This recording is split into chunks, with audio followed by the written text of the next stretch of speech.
फिलहाल दिन भर की खबरों में सबसे पहले डालते नजर आज के मुख्य समाचारों पर।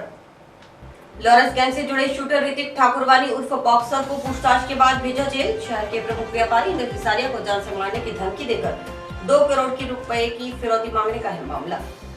ऐसे कॉन्ट्रैक्टर के बारदाना गोदाम पर तालाबंदी करने पहुंचे व्यापारी। कॉन्ट्रैक्टर ने बारदाना वितरण का दिया आश्वासन तो माने व्यापारी। बढ़ते पेट्रोल व डीजल की दरों के विरोध में व्हीकल फाउंडेशन ने पोस्ट कार्ड अभियान चलाकर जताया विरोध। मोदी सरकार तीनों कृषि कानून वापस ले और बढ़ती महंगाई को करे कम, महिला समिति ने किया प्रदर्शन। अब खबरें विस्तार से। शहर की प्रमुख व्यापारी इंद्र खिसारिया को जान से मारने की धमकी देकर 2 करोड़ रुपए मांगने के मामले में गिरफ्तार गैंगस्टर लॉरेंस बिश्नोई गैंग के शूटर ऋतिक ठाकुरवानी उर्फ बॉक्सर ने पूछताछ के दौरान जंक्शन पुलिस के सामने कई खुलासे किए। पूछताछ में बॉक्सर ने बताया कि उन्हें इंद्र खिसारिया से 2 करोड़ रुपए की फिरौती मांगी थी। फिरौती नहीं देने पर उसने व अन्य ने 2 बार इंद्र खिसारिया के घर पर फायरिंग का प्रयास किया था। दोनों बार फायरिंग करने पहुंचे, लेकिन दोनों बार ही वहां पुलिस की गश्त मिली। पुलिस को देखकर उनकी फायरिंग करने की हिम्मत नहीं हुई। पुलिस की ओर से जुटाए गए आपराधिक रिकॉर्ड में बॉक्सर पर अब तक 6 हत्या के प्रयास और रंगदारी मांगने के दर्ज मुकदमों की जानकारी सामने आई है। उस पर 2 मुकदमे जयपुर जिले में, एक हरियाणा, एक हनुमानगढ़, जवाहर नगर, रायसिंह नगर थाना में एक मुकदमा दर्ज है। रायसिंह नगर में फाइनेंसर राकेश चौहान उर्फ लाला के मकान पर फायरिंग की गई थी। इंद्र हिसारिया से 2 करोड़ रुपए की फिरौती मांगने के मामले में पूर्व में गिरफ्तार घरसाना निवासी आशीष बिश्नोई के पकड़े जाने के बाद बॉक्सर के बारे में जानकारी पुलिस के पास पहुंची। आशीष के गिरफ्तार होने के बाद बॉक्सर गिरफ्तारी से डरते हुए मध्य प्रदेश के उज्जैन शहर में चला गया था। वहां वह करीब 5 माह तक छुपा रहा। लॉकडाउन खत्म होने के बाद वह जयपुर लौटकर आया और पकड़ा गया। अपराध जगत में वह उभरता शार्प शूटर है। उधर शनिवार को जंक्शन पुलिस ने पूछताछ के बाद मालवीय नगर जयपुर निवासी शूटर ऋतिक ठाकुरवानी उर्फ बॉक्सर पुत्र किशन चंद को न्यायालय में पेश कर न्यायिक अभिरक्षा में जेल भिजवा दिया। जंक्शन पुलिस बॉक्सर को श्रीगंगानगर जेल से प्रोडक्शन वारंट पर गिरफ्तार कर हनुमानगढ़ लाई थी। इस मामले में जंक्शन पुलिस आशीष बिश्नोई पुत्र प्रवीण बिश्नोई निवासी अमर कॉलोनी घरसाना तथा कार्तिक जाखड़ पुत्र राजेंद्र कुमार निवासी 2 KLM रावला को भी फरवरी माह में श्रीगंगानगर जेल से प्रोडक्शन वारंट पर गिरफ्तार कर लाई थी। उन्हें अजमेर जेल में बंद गैंगस्टर लॉरेंस बिश्नोई के लिए काम करने की बात स्वीकारी थी। गौरतलब है कि 26 जनवरी को रवि धानक निवासी वार्ड 7 सेक्टर 12 ने जंक्शन थाना में रिपोर्ट दी थी कि वह व्यापारी इंद्र हिसारिया पुत्र शिव कुमार हिसारिया निवासी दुर्गा कॉलोनी के यहाँ मुनीमी का कार्य करता है। 24 जनवरी को व्यापारी इंद्र हिसारिया के मोबाइल फोन पर अज्ञात नंबरों से 14 बार व्हाट्सएप कॉल आई। इसी बीच व्हाट्सएप मैसेज आया, हम आपके संपर्क कर रहे हैं, इससे बेहतर रहेगा आप हमसे संपर्क कर लो, जय बलकारी। 25 जनवरी को फिर अनजान नंबरों से व्हाट्सएप कॉल आई, लेकिन इंद्र हिसारिया ने कॉल रिसीव नहीं की। उसके बाद फिर कॉल आई। इस बार कॉल रिसीव की तो फोन करने वाले ने कहा कि हम लॉरेंस बिश्नोई गैंग से बोल रहे हैं। 2 करोड़ रुपए मांगते हुए रुपए न देने पर जान से मारने की धमकी दी थी। पुलिस ने रिपोर्ट के आधार पर अज्ञात जन के खिलाफ मामला दर्ज कर जांच शुरू की। मंगलवार को पुलिस आरोपी कार्तिक को श्रीगंगानगर स्थित केंद्रीय कारागृह तथा आशीष बिश्नोई को रायसिंह नगर जेल से प्रोडक्शन वारंट पर गिरफ्तार कर यहां लाई। शहर के प्रतिष्ठित व्यापारी श्री इंद्रजी हिसारिया धमकी के मैटर में 2 मुलजिम पहले अरेस्ट किए गए थे, जिनको बाद पूछताछ अनुसंधान की जेसी करवाया गया था। उसी मैटर में अभी ऋतिक बॉक्सर को गिरफ्तार किया गया, जो गंगानगर जेल में बंद था, उसको प्रोडक्शन वारंट पर लेके आए। इससे पूछताछ की जाएगी, पूरी विस्तृत पूछताछ की जाएगी और आगे जो भी विधिक कार्रवाई बनती है उससे कार्रवाई की जाएगी। हाँ, अभी जो पूछताछ में बात आई है कि 5-6 मुकदमे। मां भद्रकाली मंदिर रोड की चौड़ाई बढ़ाने को लेकर अमरपुरा थ्रेडी सरपंच रोहित स्वामी ने शनिवार को मौका मुआयना किया। सरपंच स्वामी ने बताया कि इस रोड की चौड़ाई रिकॉर्ड में 82 फीट है, जबकि मौके पर महज 10 फीट चौड़ाई की सड़क बना दी गई। इससे आवागमन बाधित हो रहा है। उन्होंने प्रशासन से सड़क की दोबारा पैमाइश करने की मांग की। सरपंच रोहित स्वामी ने बताया कि जब सड़क बननी शुरू हुई तो मीटिंग में यह बात तय हुई, जब सड़क की चौड़ाई बढ़ाई जाएगी तभी निर्माण कार्य शुरू होने दिया जाएगा, मगर इसके बावजूद सड़क की चौड़ाई 12 फीट कर दी गई। अब काश्तकारों ने सड़क के किनारे पुल लगा दिए, जिससे सड़क और ज्यादा संकरी हो गई। सरपंच ने बताया कि यहाँ साल में 2 बार माता का मेला भरता है, इसमें लाखों श्रद्धालु यहाँ आते हैं। ऐसे में सड़क की चौड़ाई बढ़ाना आवश्यक है। अब विभिन्न संगठनों ने रोड के किनारे 200-200 पौधे लगाने की बात कही। प्रशासन ने कहा था कि इसको 12 फुट मंजूरी हुई थी रोड बनने की, और उस टाइम में सरकार ने ये आदेश किए थे पीडब्ल्यूडी विभाग ने, जो 5 फुट ब्रह्म बनाएंगे और 5 फुट जगह और जिम्मेदार उसके किसानों से छुटाएंगे। उसके बावजूद भी जो इन्होंने भ्रम बनाए हैं उसके ऊपर भी पिलर रोप दिए गए हैं। उस पिलर रोपे हैं, जो भी भ्रम बनाए हैं उसके ऊपर ही पिलर है। और हमारे प्रशासन से यही अनुरोध है कि जो ये पिलर रोपे हैं ये नीचे रुपाए जाए और 10 फुट रोड को इसको छुटाया जाए। जो सरकार नहीं बनाती है तो भी भविष्य में आने वाले टाइम में इसमें जो जगह बचती है वहाँ पौधारोपण कर देंगे। भद्रकाली रोड हमेशा ही विवादों में रही है, लेकिन आज तक इसका हल कभी भी नहीं हुआ। जो राजस्व रिकॉर्ड में 82 फीट है और मौके पर 10-12 फीट भी नहीं थी, उसको पीडब्ल्यूडी द्वारा स्वीकृत होने पर 1 करोड़ रुपए, जबकि हमारी मांग थी 7 मीटर की सड़क थी 7.5 करोड़ रुपए की, 1 करोड़ आए, उसको भी हमने गले लगाया और उसमें सहयोग करने के लिए जिसने भी रोका उसको सहयोग करके उसमें बनाने का प्रयास किया। उस समय जब बात हुई थी, सरपंच साहब को भी आज मौका दिखाया है, तो बात ये हुई थी कि सड़क जो 12 फीट बनेगी उसके बाद में 5-5 फीट का बर्म और 10-10 फीट और सभी छोड़ के और सामाजिक संगठनों के सहयोग से जो जगह बच जाएगी उसको भर्ती करेंगे। लेकिन वो तो दूर की बात, जो बर्म बनाए हैं उसी के ऊपर ही कुछ लोगों ने पिलर लगा दिए, तो वो वापस की सड़क वो उतनी की उतनी 10 फीट ही फिर रह जाएगी। आज पिलर लगाएंगे, तार लगाएंगे, उसके बाद के अंदर कोई पशु जाएगा तो उसके आगे कोई बाढ़ वगैरह कोई झाड़ लगाएंगे तो सड़क तो अतिक्रमित होती रहेगी। सरपंच साहब को आज बोला है कभी इसको सभी जगह लोगों को नीचे करवाया जाए और प्रशासन से मांग ये है, अगर 82.5 फीट सड़क कर देते हैं तो प्रेम नगर से लेकर माता जी के मंदिर तक 5 संस्थाएं जो भद्रकाली मंदिर के अंदर सेवाएं देती है मेले के दौरान, सभी 200 वृक्ष लगाएंगे तो उससे हम कभी पूरे के पूरे मंदिर तक सड़क पौधे ही पौधे कर देंगे। और बिल्कुल हम कलेक्टर महोदय से भी मिलेंगे, अगर यहाँ भी अगर सुनवाई नहीं हुई तो हम ऊपर भी जाएंगे और इसकी निरंतर मांग जारी रखेंगे जब तक ये सड़क चौड़ी नहीं हो जाती और साइडों में पौधा वगैरह नहीं लग जाते, तब तक हम पीछे नहीं हटेंगे। देखिए ये सिंगल रोड है और यहाँ माँ भद्रकाली का भव्य मंदिर है जो लाखों की तादाद के अंदर माई का मेला भरता है, तो श्रद्धालु माता के दर्शन करने के लिए आते हैं, तो आए दिन यहाँ दुर्घटनाएं होती है, रोड एक्सीडेंट होते हैं, इसलिए हम प्रशासन से मांग करते हैं इस रोड को चौड़ी करवाई जाए। बढ़ते पेट्रोल व डीजल की दरों के विरोध में शनिवार को द ईगल फाउंडेशन द्वारा पोस्ट कार्ड अभियान चलाकर अपना विरोध दर्ज करवाया गया।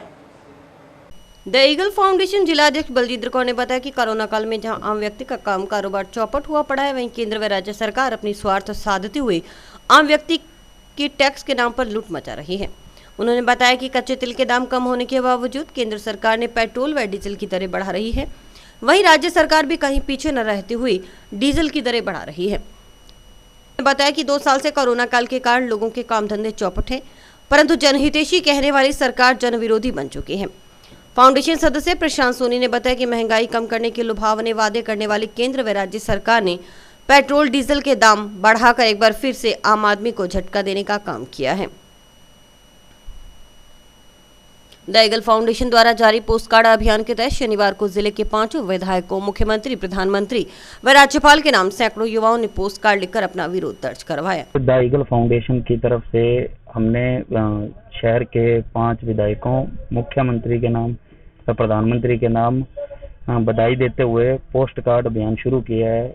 इसमें हमने उन्हें कहा है कि पेट्रोल और डीजल के दाम दिन प्रतिदिन आसमान छू रहे हैं, जिसके कारण आमजन को बहुत परेशानी हो रही है। आज एक आम आदमी अपने बाइक गाड़ी के अंदर पेट्रोल और डीजल डलवाने में असमर्थ हो चुका है, तो हमने सरकार से यही मांग की है कि इन दामों को घटाया जाए ताकि आम जन को सुविधा मिल सके।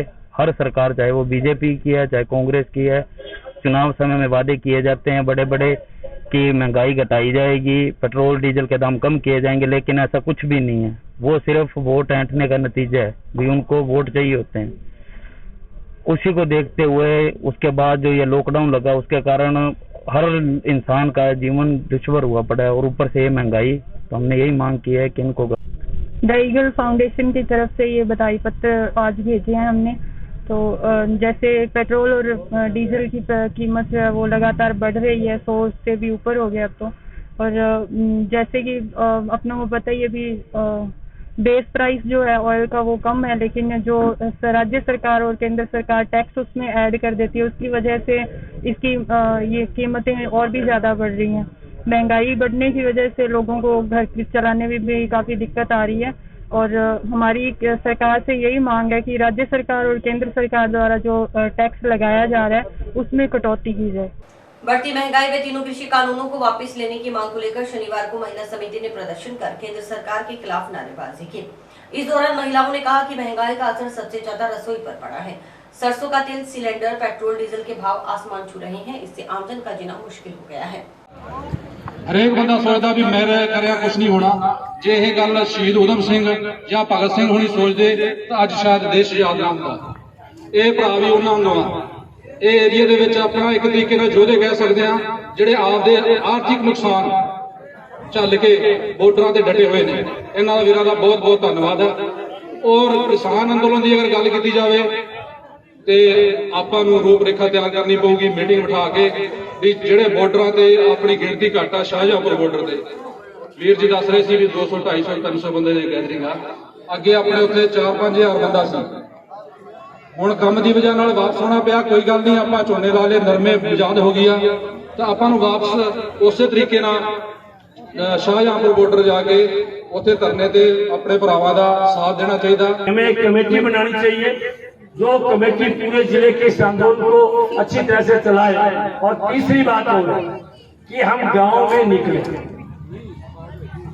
गांव में जाकर के गांव में भी कमेटियां बनी, तहसीलों में भी हम उसकी शुरुआत करें। और एक कोई प्रोग्राम जो हमें जयपुर से दिल्ली से मिलता है वो तो मिलता ही है। अपने जिले का ही बड़ा व्यापक प्रोग्राम महंगाई के खिलाफ, पेट्रोल और डीजल की महंगाई के खिलाफ। तो राजस्थान में जो सबसे महंगा मिल रहा है हमारे हनुमानगढ़ और गंगानगर जिले के अंदर, बिजली के सवाल पर और किसान आंदोलन पे सरकार पर दबाव बनाने के लिए हम मिलकर के इस सारे सवाल को लड़ें। इस किसान पंचायत में यहाँ पूरे इलाके से पहुंचे हमारे तमाम किसान साथियों, हमारे मजदूर साथियों और बड़ी संख्या में पहुंची यहाँ किसान और मजदूर साथियों की हौसला अफजाई करने के लिए हमारी यहाँ पहुंची हुई माताएं और बहनें और तमाम हमारे नौजवान साथी और हमारे बुजुर्गों। साथियों, पूरे देश के अंदर लंबे समय से हमारे लाखों किसान साथी दिल्ली के अंदर दिल्ली को घेर करके बैठे हैं, मोदी सरकार को घेर करके बैठे हैं। आज हमारे उन लाखों साथियों को वहां बैठे हुए 200 दिन पूरे हो चुके हैं। पूरे साल के अंदर 365 दिन होते हैं। 365 दिनों में आज 200 दिन हमारे वहां बैठे लाखों किसान साथियों को हो चुके हैं। आज किसान आंदोलन को जो 3 काले कानूनों के विरुद्ध चल रहा है उसको 200 दिन पूरे हो चुके हैं। इसी 200 दिन पे आज यह प्रोग्राम रखा गया है सरकार को जगाने के लिए। पूरे देश में यहाँ भी राष्ट्रपति के नाम ज्ञापन दिया जा रहा है, कलेक्टर को जैसे सुविधा है या तहसीलदार को, राज्यपाल को, पूरे देश में ज्ञापन दिए जा रहे हैं तीनों काले कानूनों के विरुद्ध में कि इनको वापस लिया जाए। क्योंकि किसानों ने ये तीनों काले कानून नहीं मांगे थे, जबरदस्ती थोपे जा रहे हैं। और किसानों की मांग है कि एमएसपी निर्धारित की जाए। क्योंकि एक किसान है जो जब फसल को वो पालता है 6 महीने तक, 6 महीने उसको पानी लगाना पड़ता है, उसकी सेवा करनी पड़ती है, कचरा निकालना पड़ता है।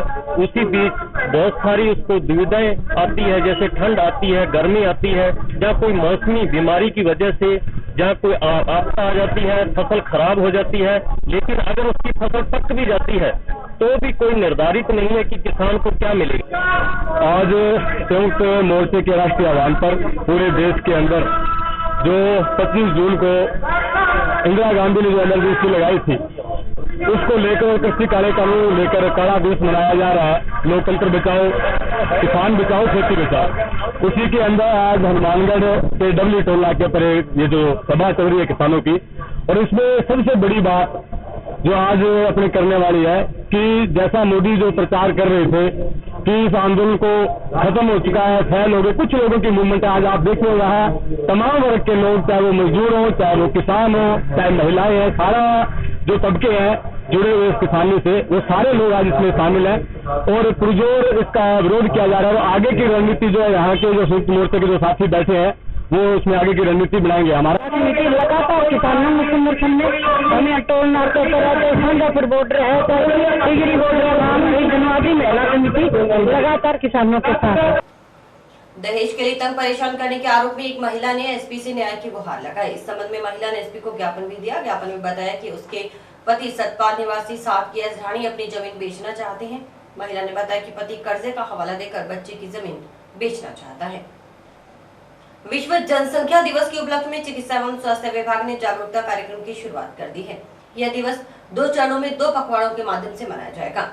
सीमित परिवार और बच्चों में अंतराल रखने के प्रति जागरूकता करने के लिए मोबिलाइजेशन पखवाड़ा और जनसंख्या स्थिरता पखवाड़ा मनाया जाएगा। चंद व्यापारियों को बारदाना की बंदरबाट करने का आरोप लगाते हुए टाउन धानमंडी के व्यापारियों ने शनिवार को एफसीआई कॉन्ट्रैक्टर के बारदाना के गोदाम के सामने इकट्ठा होकर आक्रोश जताया। धानमंडी के नजदीक स्थित गोदाम के समक्ष फूड ग्रेन मर्चेंट एसोसिएशन अध्यक्ष आशीष हिसारिया व पूर्व अध्यक्ष घनश्याम भादु के नेतृत्व में एकत्रित व्यापारी गोदाम पर तालाबंदी करनी चाहिए। तभी मौके पर पहुंचे एफसीआई के कॉन्ट्रैक्टर ने शाम तक और बारदाना मंगवा रविवार से आवश्यकता अनुसार व्यापारियों को बारदाना उपलब्ध करवाने का आश्वासन दिया। चंद व्यापारियों को बारदाना की बंदरबाट करने का आरोप लगाते हुए टाउन धानमंडी के व्यापारियों ने शनिवार को एफसीआई कॉन्ट्रैक्टर के बारदाना के गोदाम के सामने एकत्रित होकर आक्रोश जताया। मौके पर पहुंचे एफसीआई के कॉन्ट्रैक्टर ने शाम तक बारदाना मंगवा रविवार से आवश्यकता अनुसार व्यापारियों को बारदाना उपलब्ध करवाने का आश्वासन दिया। इस पर व्यापारी शांत हुए और तालाबंदी का निर्णय वापस ले लिया। इस मौके पर फूड ग्रेन मर्चेंट्स एसोसिएशन अध्यक्ष आशीष हिसारिया ने बताया कि मंडी में अभी भी गेहूं की आवक हो रही है, लेकिन एफसीआई की ओर से व्यापारियों को काफी कम मात्रा में बारदाना वितरण किया जा रहा है और उसे तोलने में दिक्कतें आ रही है। इसके खिलाफ व्यापारियों ने आक्रोश जताया। वहीं एसोसिएशन के पूर्व अध्यक्ष व वरिष्ठ व्यापारी घनश्याम भादु ने कहा कि एफसीआई की ओर से बारदाना उपलब्ध नहीं करवाया जा रहा, न ही क्यूआई की ओर से गेहूं का भाव लगाया जा रहा है। 30 जून तक गेहूं की समर्थन मूल्य पर खरीद होनी है। इसके बाद गेहूं की खरीद नहीं होगी। खरीद समय पूरा होने में मात्र 4 दिन शेष है। किसानों का माल पेड़ों में पड़ा है। खरीद नहीं होने से व्यापारी किसान परेशान हैं। ठेकेदार भी मनमानी कर रहा है। 14 से 15 हजार कट्टे तुलवाने वाले एक व्यापारी ने हरियाणा से माल मंगवाकर 80 हजार कट्टे तुलवा दिए, लेकिन एफसीआई की ओर से कोई कार्रवाई नहीं की गई। ठेकेदार की ओर से रात के अंधेरे में चहेतों को बारदाना की बंदरबाट कर दी जाती है। इसके खिलाफ व्यापारियों ने इकट्ठे होकर विरोध जताया। उन्होंने बताया कि पिछले साल टाउन धानमंडी में 26,30,000 कट्टों की खरीद हुई थी। इस बार करीब 27 लाख कट्टों की खरीद होना अनुमानित है। अभी भी करीब 2 से 2.5 लाख बारदाना की आवश्यकता है। उन्होंने बताया कि शनिवार को व्यापारी एफसीआई कॉन्ट्रैक्टर के बारदाना के गोदाम पर तालाबंदी करने गए थे, लेकिन ठेकेदार ने आश्वस्त किया कि इस समस्या को बैठकर हल कर लिया जाएगा। ठेकेदार ने कहा कि आज शाम को हिसार से बारदाना की 100 से 150 गांठ उपलब्ध हो जाएगी। रविवार से व्यापारियों को आवश्यकता के अनुसार बारदाना वितरण कर दिया जाएगा, इसलिए एक बार की व्यापारियों ने तालाबंदी नहीं की। कोई कौन बनाने दे दिया और ना ही दूसरा ने दूसरा ने ਜਿਹੜਾ ਕਹਿੰਦਾ ਤੂੰ ਟਿਕਾ ਦਿੰਦਾ ਹੈ ਹਿਸਾਬ ਨਾਲ ਬਣਦਾ ਗੱਲ ਨਾ ਕਰੋ ਤੁਸੀਂ ਤੁਹਾਨੂੰ ਵੀ ਦਿੱਤਾ ਹੈ ਕਿਹਨੂੰ ਦਿੱਤਾ ਤੁਹਾਨੂੰ ਵੀ ਦਿੱਤਾ ਹੈ ਕਿਹਨੂੰ ਦਿੱਤਾ ਹੈ ਦੱਸੋ ਸੰਤਾਰ ਟ੍ਰੇਡਿੰਗ ਕੰਪਨੀ 'ਚ ਕੋਈ ਐਸਾ ਨਹੀਂ ਹੈ ਛੱਡੋ ਕੌਣ ਬਣਾਈ ਆ ਬਤਾਓ ਕਿਉਂ ਕੌਣ ਬਣਾਈ ਤੁਹਾਨੂੰ ਪਤਾ ਅਰਵਿੰਦ ਕੰਨਾ ਖੜਾ ਇਹ ਬਣਾਓ ਇਹ ਕਿੰਨੂੰ ਬਣਾਵੇਗਾ ਮੈਂ ਬਣਵਾਉਂਗਾ बताओ यार बनाने भेजा वो बाल कर सकती नहीं है बारदाना बांट मार बारदाना नहीं जाने का दूसरी बात को क्यूआई भी ओवर चीटियां दे ओवर गलत बात ना करो लिस्ट कौन के लिस्ट प्रधान दे तो भी प्रधान को बेटे और प्रधान है बात करो मैं प्रधान ने लिस्ट कौन और प्रधान खड़ो प्रधान ने यही को नहीं करे मेरी बात ये में बारदाना नहीं है और क्यूआई भाव नहीं लगा रहे, इसलिए समय ही पूरा हो रहा है। 30 तारीख आ रही है, 30 के बाद में भाव नहीं लगेगा। किसानों का माल पेड़ों पे रह गया, किसान बहुत दुखी है और एफसीआई बारदाना नहीं दे रही है और ठेकेदारी मनमानी कर रहा है। चंद आदमियों को दिख गया और वो अपनी मर्जी से दे रहा है, इसलिए हमने सभी ने इकट्ठे होकर व्यापारियों ने उसका विरोध किया और आगे की लिस्ट सारे व्यापारी इकट्ठे होकर ही देंगे, तभी माल बारदाना बन जाएगा। बंदी करने गया लेकिन ठेकेदार ने क्या बैठ के हल काट लेंगे, इसलिए तालाबंदी नहीं की और अब बैठ के जो भी तय होगा वो करेंगे। एक व्यापारी ने बाहर से माल लाकर जो 14,000 15,000 गट्टे तोलता था उसने 80,000 पैक तोल दिए, वो हरियाणा से जाकर तोल दिया। आज एफसीआई में बारदाना बहुत कम मात्रा में आया था, इसलिए बारदाने ये भाव नहीं लग जा रहे थे। तो आज जो आया बारदाना उसके बाद भाव लग गए हैं। इसमें ऐसे जितना भाव बारदाना आएगा उस हिसाब से ही हम तो भाव लगा रहे हैं। और ऐसा कुछ नहीं है। इसलिए दुकानदारों के ऊपर क्रोध था कि 2 हफ्ते 10 दिन से भाव नहीं लग रहे थे, वो आज अब लग चुके हैं। इस तरह की भेदभाव कर रहे हैं और इस तरह का भी मामला नहीं, ऐसा कुछ नहीं है। हम अपने हिसाब से जिनका पिछले % जितना है उस हिसाब से उन दुकानदारों को बारदाना दे रहे हैं। व्यापारी विनोद गुप्ता का आरोप था कि इस बार दलाली शुरू हो चुकी है। जो सही दुकानदार है और जिनके 5 से 10 हजार कट्टे आते हैं उनके कट्टे भरे नहीं जाते, जबकि जिन दुकानदारों के 12 से 15 हजार कट्टे भरे जाते हैं उनके इस बार 70 से 80 हजार कट्टे भरे जा चुके हैं। छोटे दुकानदारों को न तो बारदाना मिल रहा है और न ही भाव लग रहा है। एफसीआई अधिकारियों के भेदभावपूर्ण रवैये से व्यापारी प्रताड़ित हैं। उन्होंने कहा कि वे 10,000 कट्टे भरते हैं, लेकिन इस बार उन्हें सिर्फ 6500 कट्टे ही मिले हैं। मामला इस तरह था कि एफसीआई में हर साल हमारे कणक का सीजन आता है, जिसमें हम लोग क्यूआई आता है, भाव लगा के अपने कट्टे लिख के चले जाते हैं। हम लोग ये सोचते हैं भी जैसे रूटीन वाइज काम चलता रहेगा, हमें क्या कोई मतलब नहीं होता।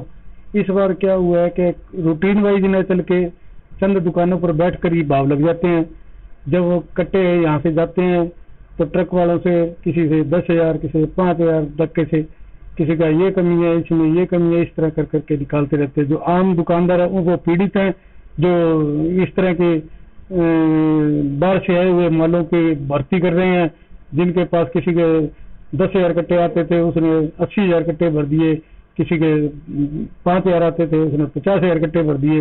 अब हम लोग जो आम दुकानदार है जो 10,000 भरते थे उनके पास 5,000 6,000 कट्टों का ही क्यूआई ने भाव लगाए हैं। हमारे यहाँ भाव नहीं लगाते, भाव उन लोगों के लगते हैं जो लोग उनके साथ मिली भगत करके चलते हैं। ये जी भाव लगा नहीं रहे, पैसे लेके लगा रहे हैं भाव। जो पैसे देता है उनके भाव लगते हैं और वो वहीं कृषि उपज मंडी में, व्यापार मंडल में वहाँ बैठ के भाव लगाते हैं। हमारी कोई सुनाई है नहीं। ऐसे करते करते ये 30 तारीख आ जाएगी, 5-4 दिन बचे हैं और हमारे सारी किसानों की कणक पड़ी है, यहाँ बाहर भीग रही है। ये देखो गट्टे बाहर पड़े हैं और ना उठाव हो रहा है। 21 तारीख का माल हमारा तुला है और अभी तक हमारे सारे गट्टे बाहर पड़े हैं। वहीं एफसीआई के कॉन्ट्रैक्टर एचटीए विपिन कुमार ने बताया कि पिछले कई दिनों से बारदाना की किल्लत चल रही है। एफसीआई की ओर से अब तक गेहूं के 25,74,000 कट्टों की खरीद की जा चुकी है। करीब 5% माल मंडी में पड़ा है। उसके उठाव के लिए 2-3 दिन में बारदाना उपलब्ध हो जाएगा। शेष गेहूं का उठाव हो जाएगा। कुछ व्यापारी जो हरियाणा पंजाब से माल मंगवा कर तोल रहे हैं, वे व्यापारी ही रोष जता रहे हैं, जबकि अन्य व्यापारी विरोध नहीं जता रहे। बाहर से गेहूं मंगवाने वाले व्यापारियों से एफसीआई की ओर से गिरदावरी रिपोर्ट मांगी गई थी। इस कारण वे विवाद कर रहे हैं। हनुमानगढ़ टाउन का कॉन्ट्रैक्ट है मेरे पास एफसीआई का। हमारे यहाँ पिछले दिनों के जो अभाव है, किल्लत है जो बारदाने की, वो है ऑलरेडी कि 25,74,000 कट्टों के अभी तक बिडिंग हो चुकी है एफसीआई के द्वारा।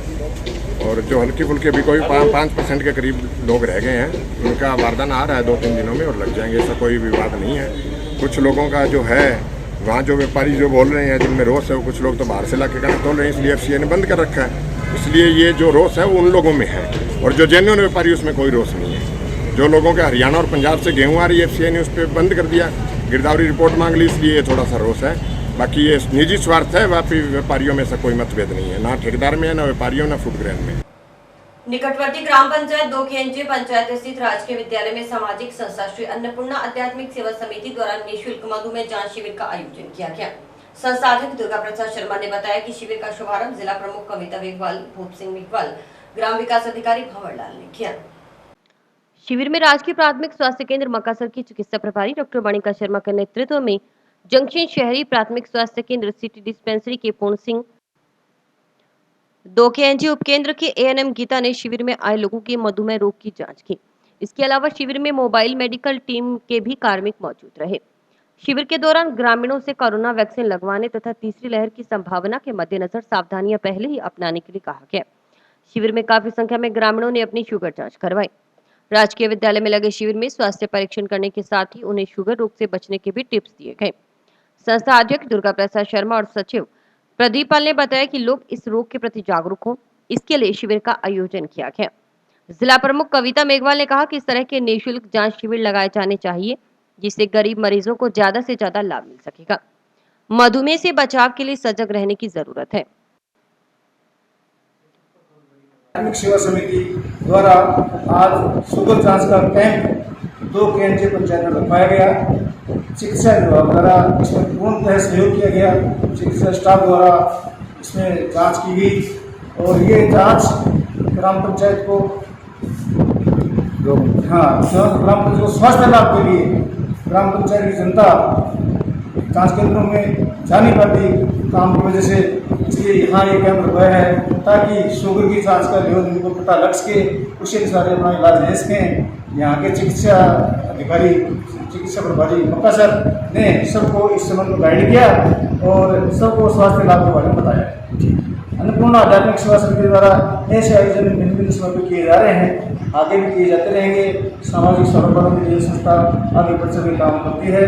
कोरोना काल में भी संस्था द्वारा बहुत ही उल्लेखनीय कार्य किया गया है। इसमें उस दौरान काटा का वितरण काटा करवाया गया, कैप रखे और सैनिटाइज मास्क का वितरण किया गया और जरूरतमंद लोगों को भोजन कराया गया। गौओं को, दरअसल पशुओं को इस दौरान हरा चारा भी डलवाया गया। संस्था द्वारा बहुत ही सहयोग किया जा रहा है। जगह जगह सामाजिक कार्यों के लिए संस्था आगे बढ़ चढ़ काम कर रही है। शिविर में पहुंची जिला प्रमुख कविता मेघवाल को ग्राम पंचायत के बाशिंदों ने गांव में व्याप्त समस्याओं से अवगत करवाया। ग्रामीणों ने जिला प्रमुख को बताया कि पंचायत में सड़कों का अभाव है तथा पानी निकासी नहीं होने पर बरसात के समय गलियां पानी से भर जाती हैं, जिससे आने जाने में परेशानी होती है। गांव में बनाए गए वाटर हार्वेस्टिंग खराब पड़े हैं। समस्याओं को लेकर कई बार सरपंच, ग्राम विकास अधिकारी को कहा गया, लेकिन कोई सुनवाई नहीं हो रही। इस पर जिला प्रमुख कविता मेघवाल ने समस्याओं को गंभीरता से लेते हुए मौके पर मौजूद ग्राम विकास अधिकारी को समस्याओं का तुरंत समाधान करवाकर सूचित करने के निर्देश दिए। और इसी के साथ समाचार समाप्त हुए। रोजाना देखते रहिए समाचार। नमस्कार।